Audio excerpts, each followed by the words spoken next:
కూటమి ప్రభుత్వం తరపున ఆంధ్రప్రదేశ్ అసెంబ్లీలో ఆర్థిక మంత్రి పయ్యావుల కేశవ్ ప్రవేశపెట్టిన బడ్జెట్ గొప్పలు చెప్పుకోవడానికి మరియు బడాయి మాటలు మాట్లాడుకోవడానికి ఉద్దేశించినదిగా కనిపిస్తోందని, ప్రజలను ఉద్ధరించడానికి కాదని సిఐటియు రాష్ట్ర ఉపాధ్యక్షులు కందరపు మురళి తెలిపారు.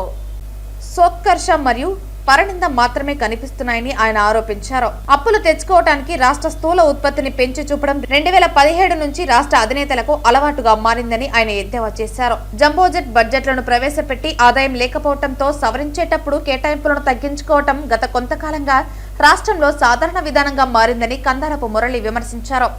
ఉద్యోగులకు 12వ పే రివిజన్ కమిషన్ ఇవ్వకపోవటం, కాంట్రాక్ట్ కార్మికులకు కనీస వేతనం నిర్ణయించకపోవటం, యాజమానులకు అనుకూలమైన లేబర్ కోడ్లు మరియు కార్మిక సంస్కరణల గురించి గొప్పగా చెప్పుకోవటం చేతగానితనమేనని ఆయన అన్నారు.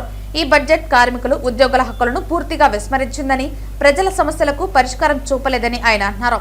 నిరుద్యోగం, విశాఖ ఉక్కు ప్రైవేటీకరణ, పోలవరం, అమరావతి రాజధాని, వెనుకబడిన ప్రాంతాల అభివృద్ధి, సాగునీటి ప్రాజెక్టులలో ప్రాధాన్యత క్రమం, అధిక ధరలు తదితర మౌలిక అంశాలు ఈ బడ్జెట్లో కొరవడిందని కందరపు మురళి పేర్కొన్నారు.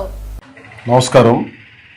ఈరోజు ఆంధ్రప్రదేశ్ రాష్ట్ర అసెంబ్లీలో బడ్జెట్ని రాష్ట్ర ఆర్థిక శాఖ మంత్రి పయ్యావుల కేశవ్ గారు ప్రవేశపెట్టారు. ఆయన తర్వాత వ్యవసాయ శాఖ బడ్జెట్ని అచ్చెన్నాయుడు గారు శాసనసభలో ప్రవేశపెట్టడం జరిగింది. అదే మాదిరి శాసన మండలిలో కూడా హోంమంత్రి అనిత గారు, రెవెన్యూ మంత్రి అనగాని సత్యప్రసాద్ గారు ఈ 2 బడ్జెట్లని ప్రవేశపెట్టడం అనేది జరిగింది. ఈ బడ్జెట్లో ఉన్న సారాంశం ఏమిటి?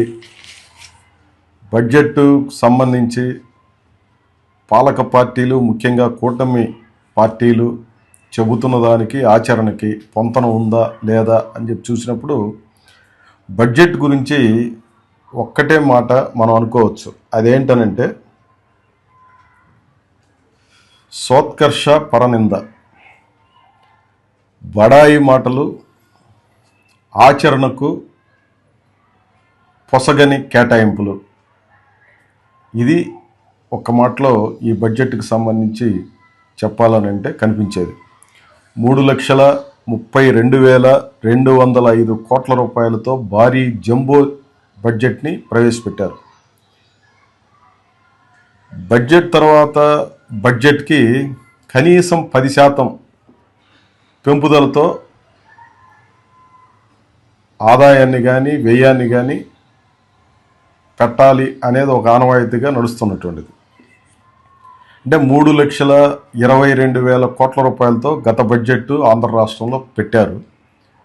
ఆ తర్వాత 10% అని అంటే మరొక 30,000 కోట్ల రూపాయలు అదనంగా పెరుగుతుంది అని చెప్పి అంచనా కూడా వేశారు. కానీ వాస్తవంగా 10,000 కోట్ల రూపాయల పెంపుదలతో మాత్రమే ఈ బడ్జెట్ను పెంచి పెట్టడం అనేది జరిగింది. ఈ విషయాన్ని ముఖ్యంగా గమనంలో పెట్టుకోవాలి. కారణం ఏమిటి అన్నప్పుడు కేంద్ర బడ్జెట్ గురించి చర్చించేటప్పుడు కూడా చెప్పాం.